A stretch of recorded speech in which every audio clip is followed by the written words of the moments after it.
Why do most businesses fail in the first year? We'll talk through that.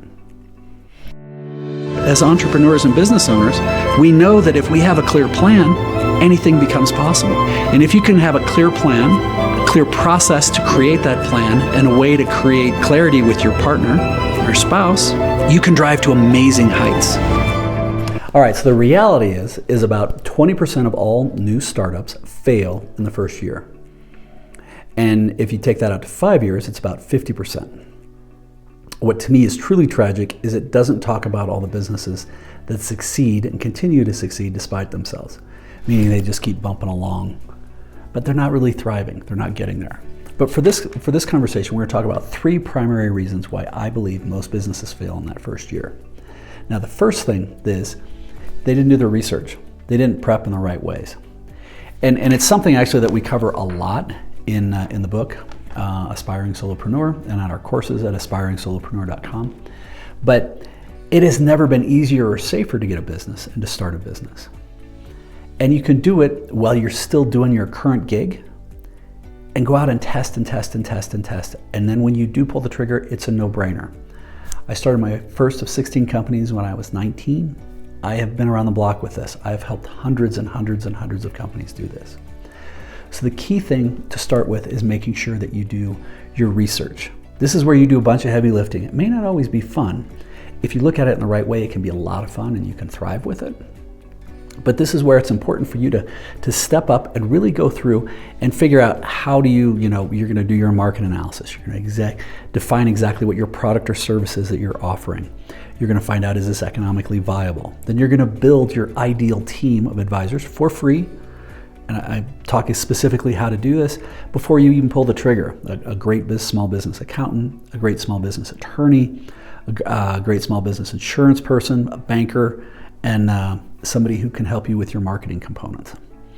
When you do this, you're going to be able to research and thoroughly feel comfortable. Yes, this is positive. Talk with others in the industry, and ideally have existing work lined up to where you start moonlighting and then you safely transition into your own gig. Now, a lot of people think, oh God, this is it. This is my one big chance. I have to take a leap of faith and start my business. I got to tell you, I couldn't disagree with that more. I believe that most really quality entrepreneurs are not big risk takers. They're calculated risk takers.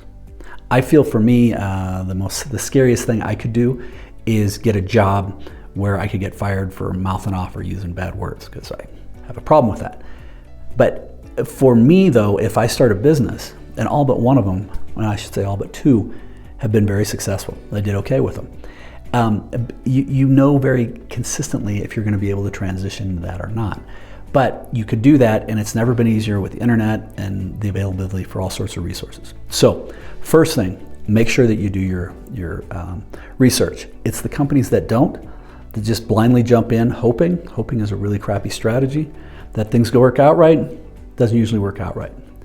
The second thing is, and we've seen this in a big way that wipes out so many of those small businesses, is a tectonic shift in the marketplace.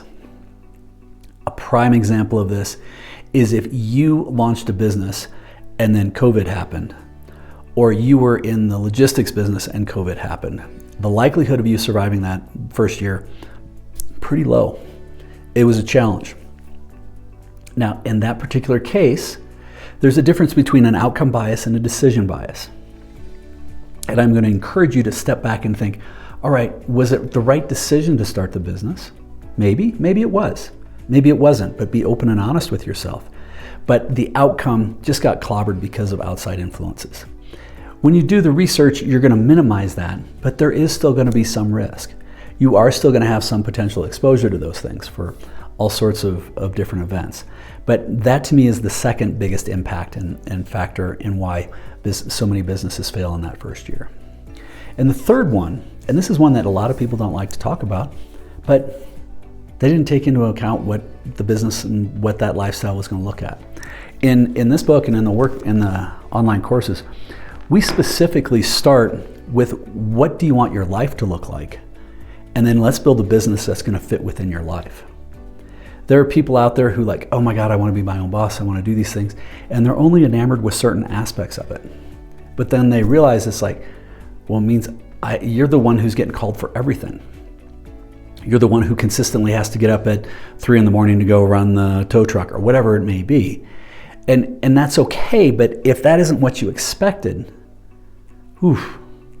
you could end up getting blindsided, and the disenfranchisement that happens, it can happen really fast. And candidly, if you're one of those people and you choose to get out in that first year, instead of enduring pain for another 5 or 10 years, I applaud you.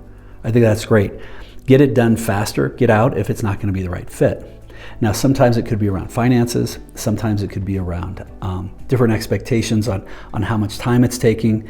Maybe you're not hitting the growth curve that you thought. Maybe it ends up being lonely. For a lot of people, it's not having that environment, the work environment, is harder. But in essence, I believe that the 3 primary things on why most businesses fail in that first year are: number 1, hands down, they don't do enough research. Number 2, some sort of outside influence comes up and bites you in the ass. Or 3, there's a disenfranchisement with what it was and they just really aren't happy with it. So if you found value with this, hey, love to hear from you. Please subscribe to the channel. If you have any questions, reach out. Keep smiling.